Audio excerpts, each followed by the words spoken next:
오늘 보실 하나님의 말씀은 마태복음 5장 10절, 11절, 12절입니다. 이를 위하여 박해를 받는 자는 복이 있나니 천국이 그들의 것임이라. 나로 말미암아 너희를 욕하고 박해하고 거짓으로 너희를 거슬러 모든 악한 말을 할 때에는 너희에게 복이 있나니 기뻐하고 즐거워하라. 하늘에서 너희의 상이 큼이라. 너희 전에 있던 선지자들도 이같이 박해하였느니라. 아멘. 역설팔복, 거인팔복 마지막 시간입니다. 8번째. 의를 위하여 박해받는 자의 복에 관해서 여러분과 함께 은혜를 나누었으면 좋겠습니다. 그동안 이 팔복의 말씀을 잘 따라와 주셔서 너무나도 감사를 드리고요. 오늘 본문에서 말씀하신 것은 이 팔복의 말씀을 하나하나 알아갈 때 거인이신 예수님을 닮으려고 애쓰셨고 또 세상과 다른 마음으로 살아보려고 그동안 수고하신 여러분에게 하나님은 여러분을 위해 준비하고 예비하신 큰 상을 마다하지 않으시고 여러분이 필요로 할 때 인생의 순간순간마다 부어주실 것을 믿으시기를 바랍니다. 그런데 그와 더불어 오늘 본문은 우리의 기대와는 달리 예수님을 따르는 자들이 불신자들과 섞여 살 때 어떤 대접을 받을 수 있는지, 어떤 대접을 받을 것인지에 대하여 이야기를 합니다. 공교롭게도 이번 주가 추석 연휴가 시작이 되어지기 때문에 여러분의 마음과 몸이 예배를 드리는 지금도 조금은 분주할 수 있겠다 이런 생각이 들기도 하는데 이제 추석이 되어지면 믿음의 가정들은 상관이 없지만 아직도 가정들 가운데 믿지 않는 가족들이 계신다면 그분들을 만남에 있어서 조금은 껄끄럽고 또 부담스러울 수 있지 않습니까? 왜냐하면 우리가 이단도 아니고 사이비 종교도 아닌 예수님을 믿음으로 불구하고 어쩌면 치러야 될 희생과 대가가 있기 때문이랍니다. 어제 그제도 제가 이제 다리가 아파서 잠깐 공원에 앉아서 쉬고 좀 쉬었다 가야 되겠다 그러고 앉았는데 마침 건너편에 어떤 남자분이 앉아서 커피를 마시고 있어서 뭐 이런저런 얘기를 하다가 막 그 천안에서 여기까지 뭐 구경 삼아 오셨대. 요즘 수원 무슨 화성 축제 하는가 보죠. 다리가 아파서 가보지를 못했는데 그런데 아내하고 같이 오셨다 그러면서 뭐라고 얘기를 하시느냐면 여기 사시는다고 그렇다고 수원 화성 축제 하는데 구경하러 왔다. 천안 불당동에 사신대요. 그러냐. 근데 마침 아내분이 오셨어요. 그래서 이제 저를 소개하고 뭐 이런저런 이야기를 하고 복음을 잠깐 지시를 하려고 그랬는데 자기는 성당을 다닌다고 이미 먼저 이렇게 뭐라 그래야 되나요? 가림막을 치는 거예요. 그러면서 대뜸 하시는 말씀이 이단에 대한 이야기를 합니다. 요즘 교회들은 이단이 많아서 정상적인 교단의 목사인지 그걸 고쳐 물어보는 겁니다. 그래서 제가 유튜브를 보여드렸어요. 저는 정상적인 교단의 목사이고 유튜브에 설교도 올라가고 있으며 그랬더니 이렇게 보더니 그냥 지금 입으신 옷하고 양복 입으신 거하고 너무 다르다. 예수를 믿는 믿음으로 말미암아서 사이비 종교도 아니고 이단도 아닌데 오히려 희생과 대가를 치러야 될 일들이 생긴다. 그렇지 않을 수도 있지만 명절을 맞이하면 고민해야 할 것 가운데 하나일 수 있을 것 같습니다. 믿지 않는 가정에 다른 어떤 가족들을 만난다. 하지만 지금 내가 믿는 예수님으로 말미암아 혹여 받아야 하고 감수해야 할 일들이 생긴다고 해도 내가 예수 믿는 것 때문에 받아야 될, 감수해야 될 어떤 일들이 생긴다고 할지라도 지난주 우리가 배웠던 것처럼 예수 믿는 우리가 할렐루야 이미 먼저 하나님의 복을 받았기 때문에 마음의 여유를 갖고 참고 인내하면서 그들에게 먼저 손을 내밀고 다가가 화평을 이룰 수 있는 믿음의 사람들이 다 되시길 주의 이름으로 축원을 드립니다. 주님은 이 팔복의 말씀이 아니더라도요, 요한복음 15장 19절을 통해서 이렇게 말씀하십니다. 너희가 세상에 속하였으면 세상이 자기의 것을 사랑할 것이나 너희는 세상에 속한 자가 아니요. 세상에 속한 자가 아니랍니다. 도리어 내가 너희를 세상에서 택하였기 때문에 세상이 너희를 미워하는. 굳이 설명하지 않아도 되겠지만 이런 의미인 것 같습니다. 하나님의 따뜻한 손길을 우리가 누리기 위해서 먼저 예수 믿는 자에게 핍박은 당연한 것 아닌가 싶은 거예요. 그런데 어느 누가 예수 믿어 핍박받음을 당연하게 여길 수 있을까요?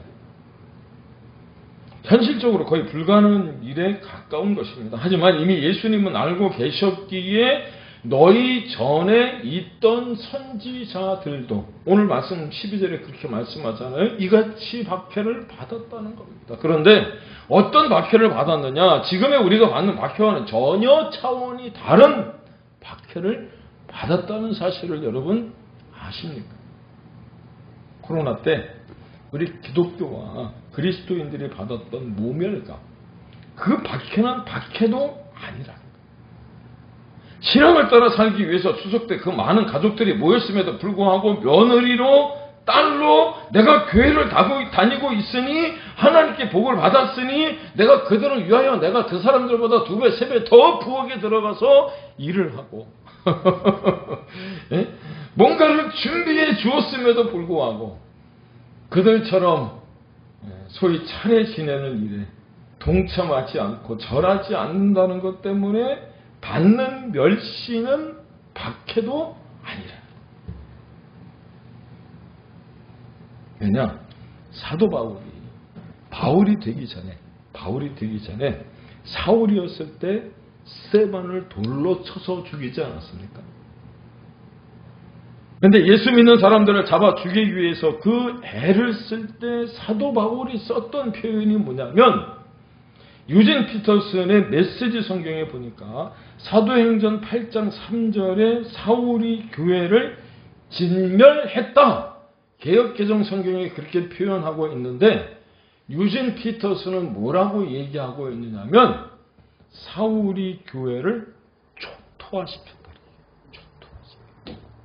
예수 믿는 사람들을 초토화시켰다는 거예요. 잔멸하다라고 하는 말도 들으면 섬뜩한데, 예수 믿는 사람들을 초토화시키기 위하여 스데반을 돌로 쳐 죽이는 자리에 있었다. 그렇게 예수 믿는 사람들이 끌려가서 죽임을 당했습니다. 그들이 예배를 드리는 공간도 산산이 부서졌어요. 더 이상 모일 수 없게 되었다라고 하는 거죠. 그 정도로 심한 박해와 핍박이 있었다는 것 아닙니까? 만약에 우리가 그런 상황이 되어졌다면 우리는 어땠을까? 그런데 말입니다. 그렇다고 해서 그리스도인 모두가 다 초토화되었나요? 아니요. 의를 위하여 박해를 받고 오히려 핍박을 받는다고 할지라도 천국이 바로 자신들의 것임을 믿은 믿음의 사람들이, 천국이 자신들의 것임을, 핍박을 받으면 받을수록, 박해를 받으면 받을수록 하늘의 상급이 커진다는 사실을 믿었던 믿음의 사람들이, 사도행전 8장 4절에서 5절에 보니까 박해로 말미암아 핍박으로 말미암아 흩어진 사람들이 한 일이 무엇이냐면 오히려 두루 다니며 복음을 전파했다.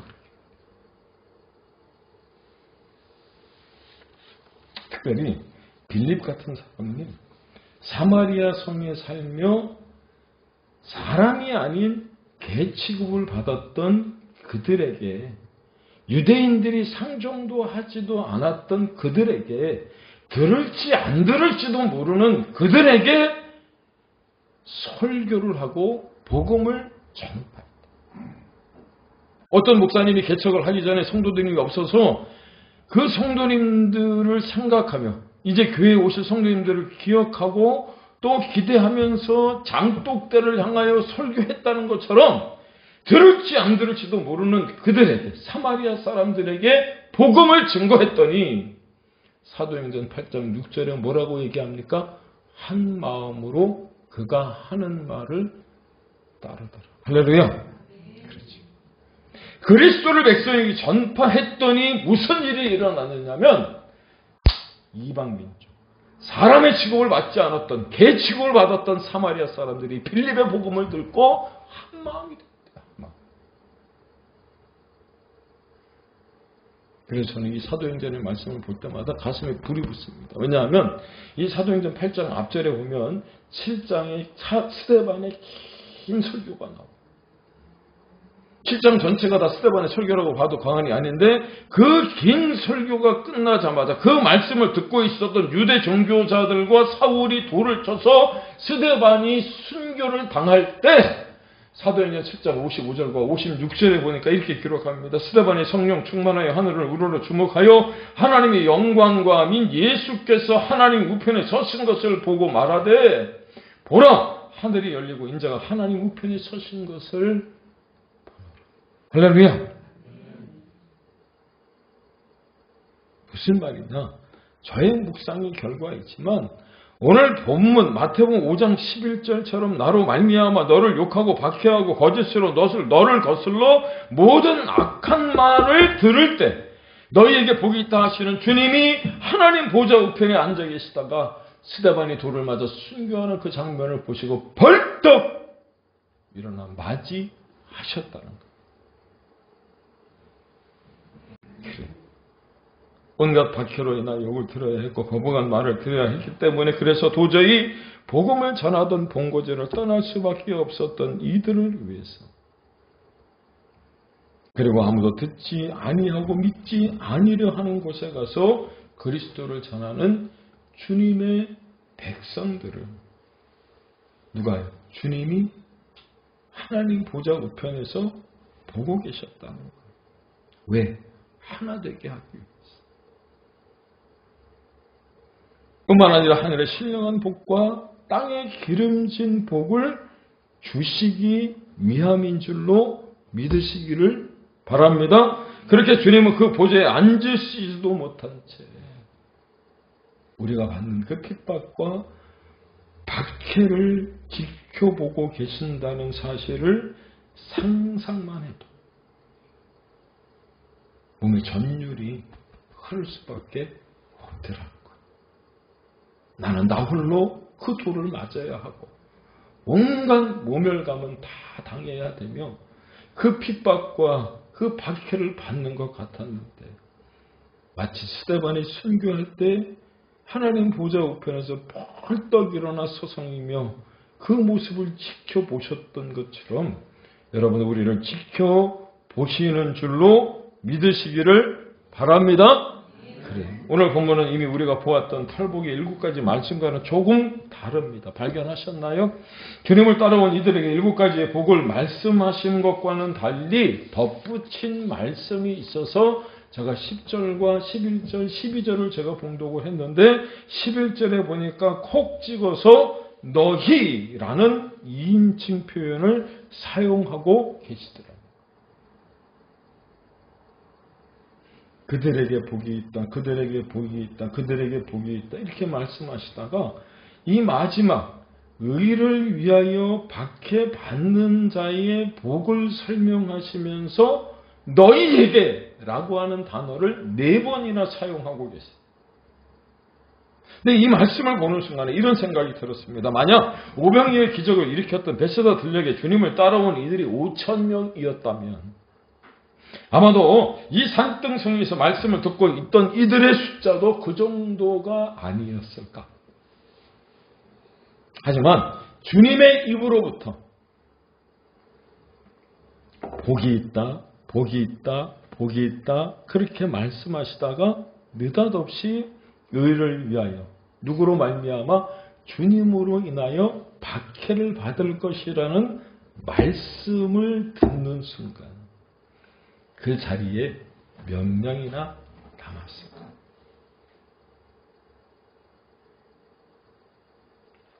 그렇습니다. 지난 3년 코로나 기간 동안 똑같은 일은 안 했지만 현장에서 예배를 드릴 수 없다고, 비대면 예배를 드려야 한다고, 그래서 교회의 문을 닫아야 한다고 했을 때 그런저런 이유를 핑계 삼아 우리 주변을 떠난 사람들이 얼마나 많습니까? 물론 지금은 그나마 많은 숫자들이 그리스도인들이 교회로 돌아왔다 하더라도 그렇게 떠날 수밖에 없었던 이유는 분명 있을 겁니다. 그런데 그 이유를 생각을 해보니까 그런저런 이유를 핑계 삼아 우리 주변을 떠났던 이유 가운데 하나는 내가 바라던 복과 주님이 말씀하시던 복이 혹 달랐기 때문은 아니었을까요? 물론 우리 가운데는 이 땅의 것이 아닌 하늘의 가치를 더 소중히 여기고 남아 계셨던 분들이 더 많죠. 떠났던, 돌아왔던, 남아 계셨던, 하여튼 저의 생각은 그분들이 정말 소중히 여기는 것을 선택했던 결과이고 우선순위였을 거라는 생각이 들어요. 떠났던, 돌아왔던, 남아 있었던. 그분들이 선택한 결과죠. 무엇을 포기하고 무엇을 선택할 것인가. 각자의 몫이겠지만 그럼에도 불구하고 그렇게 끝까지 자신의 자리를 지키고 계셨던 분들은 아마도 그 영원하고 가치 있는 것을 발견했기 때문에 다른 사람은 다 떠나도 그 자리에 남아 계시지 않았을까요? 마태복음 53장 44절에 보니까 너무나도 잘 아는 말씀이 나옵니다. 천국은 마치 밭에 감추인 보화와 같으니 사람이 이를 발견한 후 숨겨두고 기뻐하며 돌아가서 자기의 소유를 다 팔아 그 밭을 샀느니라. 주일학교 아이들의 CCM 찬송처럼 어느 농부가 밭에 나가 내 밭도 아니고 남의 밭에 소작을 하는 중에 누가 숨겨놨을 만한 그 보화를 발견하고, 지금은 그 보화를 발견하면 경찰서에 신고하고 갖다 줘야 되지만 그 당시는 먼저 보는 놈이 임장하고 내가 가져도 되니 어떻게 해요? 집에 가서 집 팔고 냉장고 팔고 튀기 팔아서 그 밭을 샀다는 거예요. 왜? 그 보화가 더 소중하다. 있습니까? 그 소중한 것을 알고도 그것을 차지하지도 못한 채 여러분 그것을 그냥 밭에 방치하고 있다면 코로나 때 떠났던 사람들과 뭐가 다를까? 혹시 남아프리카 아우카족이 선교를 갔다가 나이 30에 죽음을 당한 짐 엘리엇이라고 하는 사람을, 선교사를 혹시 아십니까? 에콰도르의 아우카족은 부족 숫자가 거의 60명도 안 된다. 그의 아내가, 남편이 죽고 그곳에 들어가서 선교하려고 가보니 기껏해야 58명이 전부였다. 그 58명에게 복음을 증거하기 위해 그 유명한 대학을 나오고 장래가 촉망되었던 짐 엘리엇이 그 아쿠아족 부족이 사는 곳에 발을 디디자마자 창끝에 찔려 죽음을 당하지. 그분이 이런 말씀을 했더라고요. 가장 중요하고 영원한 것을 위하여 그렇지 않은 것을 포기하는 것은 결코 어리석은 일이 아니라고. 그래서 그 부인이 젊은 나이에 그 남편을 대신해서 2년 후에 그 아우카족에게 가요. 그래서 아우카족 그 부족민들을 케어하고 또 그들에게 상처를 보듬어주고 복음을 증거하다가 도대체 당신은 누구입니까? 라고 물어봤을 때 2년 전에 당신들의 창끝에 죽은 그 짐 엘리엇의 아내입니다. 그리고 아우카족이 여러분 변화가 되고요. 선교가 되고 내 한 목숨 왜 소중하지 않은가? 그런데 가장 중요하고 영원한 것을 위하여 그렇지 않은 것을 포기하는 것은 결코 바보스러운 일이 아니라는 것. 그러므로 여쭙습니다. 우리 인생에 있어서 가장 진정한 기쁨은 무엇이었을까요? 내가 기꺼이 포기할 수 있는 것이 있을 때 그것을 포기하고 내 인생에 기꺼이 내려놓을 수 있는 것이 있을 때 그것을 과감히 내려놓을 줄 아는 것만큼 진짜 복된 인생은 없다는 거예요. 소중하지 않은 것에 집착하기보다 그것을 내려놓을 줄 아는 선택의 기쁨이 여러분 우리에게 얼마나 크냐라고 하는 거죠. 그렇습니다. 앞에 저는 선택이라고 하는 이야기를 했는데 우리는 뭔가를 포기했기 때문에 뭔가를 얻었고 그것이 우리의 선택이 되어 복이 되었던 것이 무엇이냐면 예수님처럼 팔복의 삶을 살았던 거인의 삶을 살아갔던 거꾸로 사는 삶이 복되다 말씀하신 그분을 나의 구주로 모셔드리고 영생의 복을 받은 것 아닐까요? 내가 진실로 너에게 이르노니 내 말을 듣고 또 나 보내신 이를 믿는 자는 영생을 얻었고 심판에 이르지 아니하며 사망에서 생명으로 옮겨내리라. 사랑하는 여러분, 이보다 더 큰 복은 없는 줄로 믿습니다. 그러므로 이제 우리가 하나님의 자녀인 것을 확신한다면 살아가면서 이 땅의 복과 하늘의 복은 완전히 반대 방향을 향하고 있다는 것을 삶으로 증명해내는 우리가 되기를 주의 이름으로 축복합니다. 혹여 그것을 감당하기 위하여 초라한 지경에 놓인다고 할지라도 우리가 잘 아는 고린도후서 6장 9절에서 10절의 말씀을 붙들고 끝까지 전진해 나가는 우리일 수 있기를 주의 이름으로 축복합니다. 고린도후서 6장 9절의 10절입니다. 무명한 자 같으나 유명한 자요 죽은 자 같으나 보라 우리가 살아있고 징계를 받은 자 같으나 죽임을 당하지 아니하고 근심하는 자 같으나 항상 기뻐하고 가난한 자 같으나 많은 사람을 부유하게 하고 아무것도 없는 자 같으나 모든 것을 가진 자로다. 믿습니까? 이게 우리의 안다. 근데 이렇게 우리가 될 수 있는 이유가 무엇이냐면 바로 예수 그리스도로 말미암음인 줄로 깨닫기를 바랍니다. 그런데 앞서 말씀드린 것처럼 같은 박해와 핍박은 오늘날 우리에게 있지 않기 때문에 이게 마음판에 와서 확 닿지 않을 수 있어요. 짐 엘리엇이 받았던 순교의 장면이라든지 초대교회 스데반이 돌에 맞아 순교를 당하는 것처럼 그렇죠?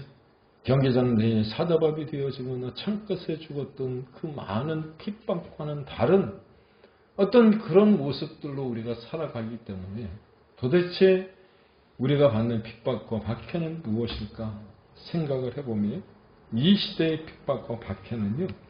말씀과 진리로부터 멀어지게 하는 우리의 욕심이라는 것.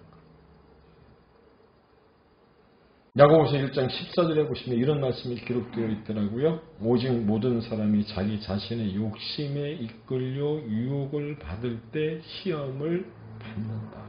이 말씀의 내용이 무엇이냐면 아브라함에게는 아브라함에게 맞는 시험을 주시고 우리에게는 우리에게 맞는 시험을 하나님이 주신다는 것. 나에게 아브라함 같은 시험을 주시지 않고요. 나와 동일한 시험을 윤집사님에게 주시는 것 아니에요. 각자에게 맞는 어떤 시험들이 있는데 이게 곧 죄의 유혹이라는 겁니다. 정직한 삶에서 멀어지게 하고요. 스스로가 적당하게 타협하도록 만드는 시험입니다. 나가서 성도로서, 집사로서, 재직으로서, 목사로서 그 사명을 다하지 못하도록 만드는 것들이 이게 오늘날의 핍박과 박해라는 겁니다. 그런데 말입니다.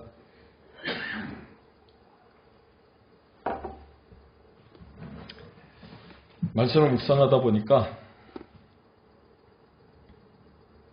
정말 숭고한 말씀인데, 사실 저는 예수 믿는 우리가 이런 유혹과 더불어 핍박과 박해를 왜 받아야 되는지 잘 모르겠더라고요.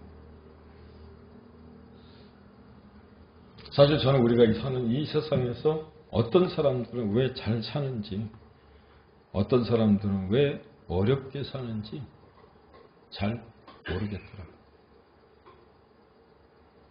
열심히 전도하고 교회와 성도님들을 위해서 기도할 때마다 허리는 왜 그렇게 아픈지, 다리는 왜 그렇게 저려오는지, 걷지 못하도록 만드는지, 또 우리 성도님들 가운데 고관절의 석회는 왜 깨는 거고 팔꿈치에 기부스를 왜 해야 되는지, 발가락은 다쳐서 기부스를 왜 하며 갑작스러운 일로 생각지 않았던 노동을 해야 되는지 잘 모르겠더라고요. 버겁게 수십 년을 목회해 왔는데 20, 30년을 벗어나지 못하고 열악한 환경에서 목회를 왜 하고 있는지 잘 모르겠더라고요. 왜 어떤 교회는 그냥 저절로 교인들이 몰려드는지 저 잘 모르겠더라고요. 어떤 사람들은 왜 그렇게 이 세상에서 다 가진 것처럼 잘 나가는지, 어떤 사람들은 왜 아무것도 가진 게 없어서 그렇게 버겁게 살아가야 하는지 잘 모르겠더라고요.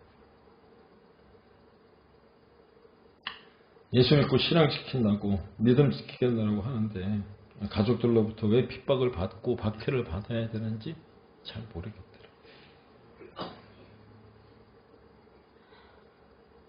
어떤 사람들은 왜 병으로 고생하면 평생을 그렇게 힘들게 살아야 하는지, 왜 어떤 사람들은 모든 것을 다 갖고 그렇게 넉넉하게 살아야 하는지 저 잘 모르겠더라고요. 그런데 여러분, 이 모든 상황에서 제가 감히 말할 수 있다면, 여러분 사는 게 힘들죠? 어렵죠? 정말로 안 풀리죠? 그런데 제가 감히 말씀드릴 수 있는 것 하나, 하나님이 여러분을 사랑하세요. 아파 죽겠는데, 힘들어 죽겠는데, 너무 불안해서 죽겠는데, 그런데 여러분에게 오늘 제가 감히 말씀드릴 수 있는 것은 하나님이 여러분을 사랑하세요.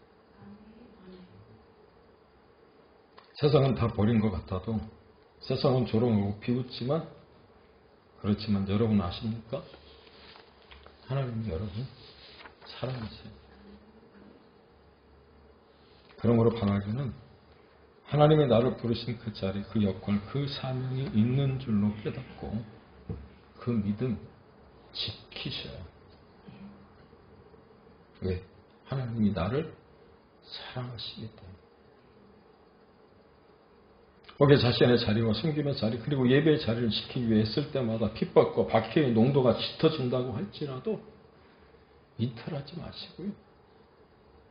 도망가지 않아야 하는 줄로 믿습니다. 맡기신 그 일을 묵묵히 감당함에 있어서 조금 더 어려움이 생긴다고 할지라도, 그래서 어떤 때는 교회 가기 싫어도 그냥 하시기 바랍니다. 왜? 하나님이 우리를 사랑하시기 때문에. 그래서 죄의 유혹과 시험 속에서 꿋꿋이 주님을 따라갈 때, 그럴 때 그 모든 순간이 천국이 되어질 것입니다. 하늘의 신령한 복과 땅이 여러분의 삶의 순간순간에 부어 주실 줄로 믿으시기를 바랍니다. 현재의 고난은 장차 우리에게 나타날 영광과 좋게 비교할 수 없습니다. 기도하겠습니다.